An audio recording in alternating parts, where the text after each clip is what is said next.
Well, I'm finished taking most of the bike apart.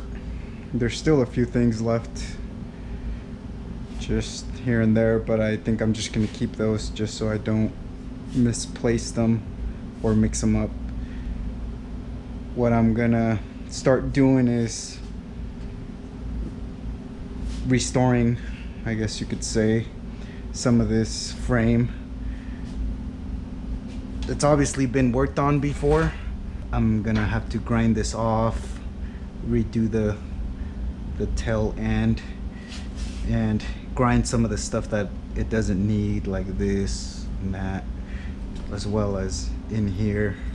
It's just got a bunch of stuff everywhere. And then paint it or powder coat it, whatever's best. So that's pretty much all for this video. Just taking the whole bike apart and then getting ready, basically getting it ready. Thank you for watching.